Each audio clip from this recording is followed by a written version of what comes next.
샬롬. 자, 오늘은 창세기 32장으로 가볼까요? 31장에서는 야곱이 이제 기항을 결단을 하죠. 기항을 결단하는데 결국은 베델이라는 곳으로 이제 돌아가야 되는 큰 임무가 있는 거예요. 그리고 이제 이거는 야곱의 어떤 의지라기보다는 때가 참해죠.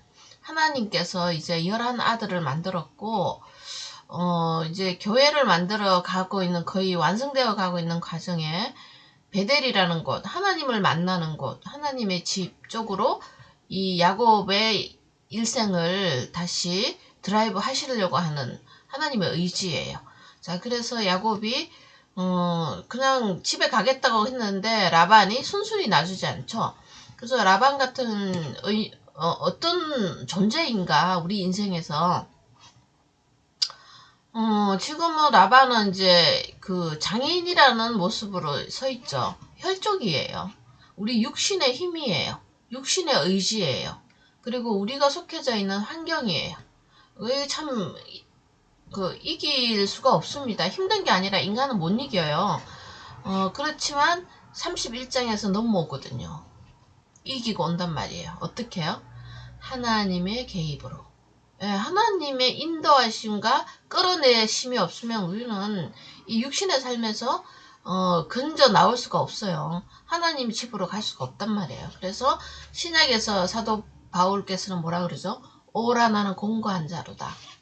예, 그분이 그 성경 통찰이 굉장하신 분이라 정말 로마서 같은 책을 읽어보면 축약의예요. 근데 이제 구약을 모르면은 그게 축약인지 그냥 뭐 단순한 단어인지 감정의 그 표현인지 이런 거 잘 모르시는데 결국은 바울의 말은 구약의 축약어들이에요.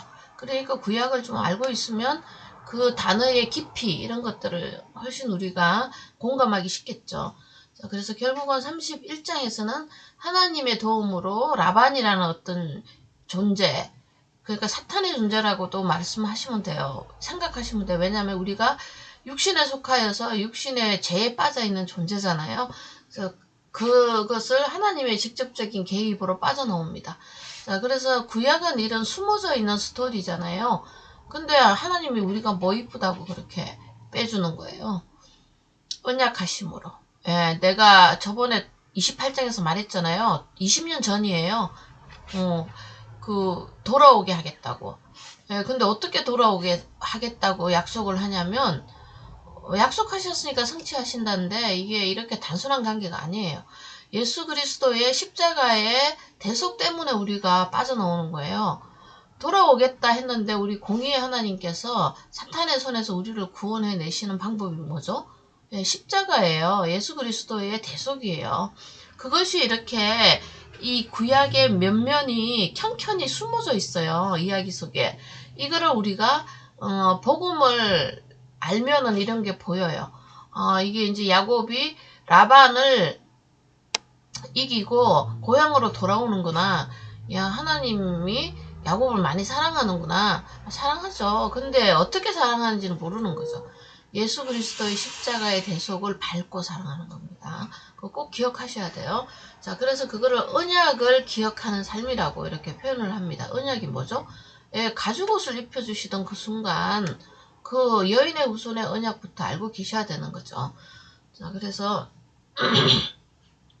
야곱이 이제 길을 가는데 진리의 길입니다. 말씀의 길입니다. 베델로 가죠. 하나님의 사자들이 그를 만난지라. 왜요? 도와주려고요. 또 적이 있다니까요. 그래서 사자들이 이제 나타나는 것을 볼 수 있어요. 위로하려고. 근데 이게 한둘이 아니네. 하나님 군대래요. 엄청난 하나님의 천사들이 이렇게 이제 도와주러 나온 거죠. 지금은 왜 천사들이 눈에 안 보이냐? 왜 천사들이 없어요? 천사는 하나님의 뜻을 전하고 하나님의 뜻을 인도하는 존재잖아요. 성경 66권이 있잖아요. 이거 하나님 군대예요. 우리에게는 정말 눈에 보이지 않는 영적인 전투를 해야 되는데 무엇으로 하느냐? 전술이 뭐냐? 무기가 뭐냐? 66권, 성경 66권 완성돼 있잖아요. 창조부터 종말까지 다 나와 있는 이 책이 우리에게는 무기가 됩니다.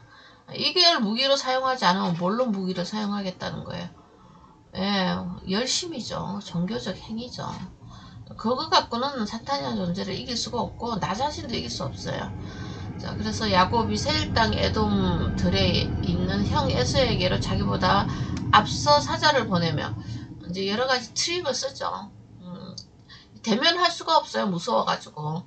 야곱이 이렇게 아직 신앙 상태가 그리고 자기가 가야 될 길에 대한 어떤 믿음이 연약한 사람이라 하나님이 이렇게 이적기적으로 천사를 보여줘도 눈에 안 보이면 또 잊어버리는 존재 우리죠. 그래서 말씀 위에 굳건히 선다는 게 참 쉬운 작업은 아니죠. 인생을 살아가면서 우리가 그것을 장착해야 될 어떤 무기 같은 거잖아요. 너무 과격하죠. 말씀을 또 무기로 비유를 하니까. 이거가 무기일 수밖에 없는 이유가 에베소스 6장에 가보시면 아시죠? 말씀의 금투사 한번 보고 갈게요. 우리가 저기 신약은 좀 많이 보는데 구약은 잘 안 봐가지고 연결을 잘 못하고 사는 사람들이 많아요. 자, 그래서 이거예요. 끝으로 마지막으로 이제 결론입니다. 이게 교회론이라고 에베소서는 굉장히 수준 높은 영적인 책이라고 하죠. 자, 그래서 결론 이야기 해주는 거예요. 사도 바울께서 너희가 주 안에서 그의 힘의 능력으로 강건해지고 마귀의 관계를 능히 대적하기 위해서 전신갑주 이게 이제 영적 금투사가 되라는 건데요. 이거 옷 입어야 된다는 거죠. 전신갑주, 십자가의 복음, 또 창세기 3장에 주님이 입혀주시던 가죽옷, 옷이에요. 성경은 옷 이야기예요. 다시 말해서 가치관 이야기라는 거죠. 우리가 어느 가치관의 뿌리를 받고 사느냐 이런 거죠. 자, 그래서 그의 씨름은 혈과 육, 눈에 보이는 상대가 아니에요. 이거는 악한 영들의 상대함이라 이렇게 돼 있죠. 영적인 전쟁이라는 거죠. 그러려면 전신갑주를 취해야 돼. 그래야 너네가 모든 일을 행한 후에 전쟁한 후에 서기 위함이다. 하나님 진리 위에 서기 위함이죠. 여기 진리 위에 서야 우리가 천국으로 행진을 할 수 있잖아요. 그래서 허리, 띠를 띠고 의의 호신경, 평안의 복음 이거 다 십자가에서 나오는 거예요. 우리 스스로 행해서 나오는 거 아니에요. 그리고 믿음의 방패를 가지고 있어야 불화살, 사탄의 이제 말이죠. 우리의 죄를 정죄하는 말들이에요. 자, 그런 이제 율법을 가지고 정죄를 한단 말이에요. 사탄이 소멸하고 또 구원의 투구, 성령의 검, 곧 하나의 말씀을 가지라 이렇게 돼 있죠. 성령의 검만 하나의 말씀이 아니에요. 믿음, 방패, 평안, 복음, 허리띠 이 전신갑주가 하나님 말씀이라는 말로 이제 연결이 되죠. 자, 그래서 이 말씀을 가지고 모든 기도와 간구를 해야 돼요. 하나님 말씀대로 기도하고 간구해야 하나님이 함께 동행하시잖아요. 그래서 자신을 위해서도 기도하지만 우리는 지체잖아요. 공동체잖아요. 여러 성도들이 진리에 바로 설 수 있도록 기도하는 거. 자, 그래서 이런 전신갑주하고 이 마하나임이라는 어떤 존재들의 역할을 볼 수가 있는 거죠. 자, 그래서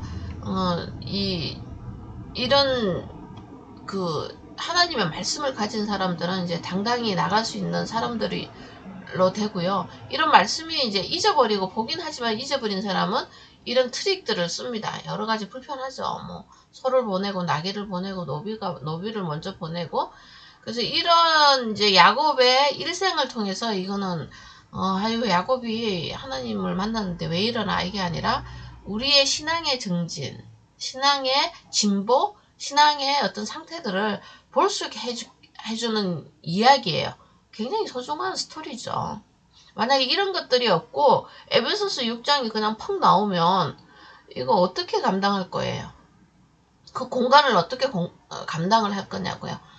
그러니까 우리가 다 이제 시리에 빠지고 실족하게 되는 거죠. 아유 나는 이런 삶을 살 수가 없겠다 이제 이러는데 그렇지 않아요. 하나님께서는 상세히 성경으로 자신을 계시합니다. 자, 그래서 이런 트릭을 부리는 한 사람을 보게 되고 또 에베소서에서 기록한 바울이라는 사람은 트릭을 안 부리죠. 왜냐하면 말씀을 가진 자들의 이제 담대함.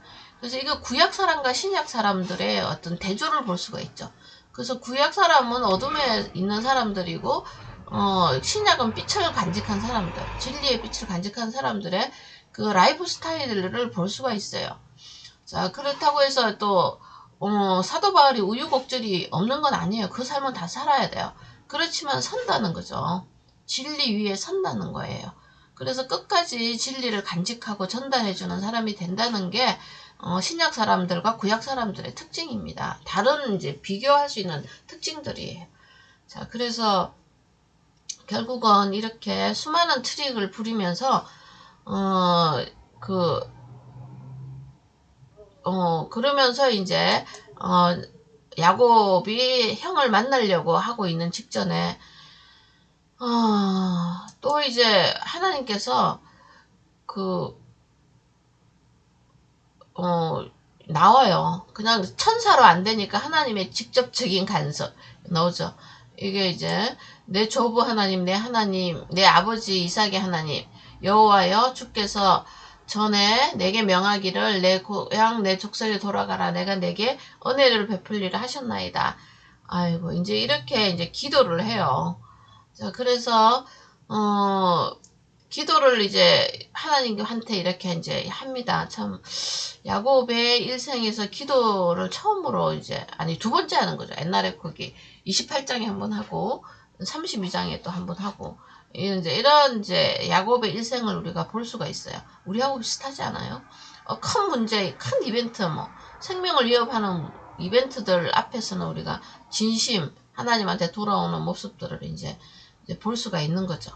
자, 그래서 쭉 긴 기도를 합니다. 어떻게 하나님이 도와줬고, 어떻게 도와줬고, 뭐 이런 것들을 이야기하며 이제, 그래서 결국은,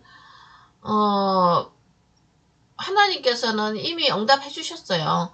그 마하나임 군대를 보내주셨잖아요. 근데 이제 그게 응답인 줄 모르는 거죠, 야곱은. 그래서 이제 다시 밤을 지내고 소유 중에서 자기 방식대로 선물을 택해가지고 이것저것을 보내는 것을 볼 수가 있습니다. 자, 그래서 이런 거 보면 참 아름다워요. 우리가 기도하기 전에 먼저 응답하시는 하나님을 우리가 만나요. 뭘로 응답해요? 예, 성경 기록으로 응답해 주시는 거죠. 그래서 우리가 문제가 있건 없건 하나님의 말씀을 가까이 하는 그런 습관들을 드리는 건 굉장히 중요한 겁니다. 하나님이 생명의 말씀을 우리에게 주셔야 우리가 그 생명으로 인하여 삶을 살 수 있는 거죠. 예, 감사합니다.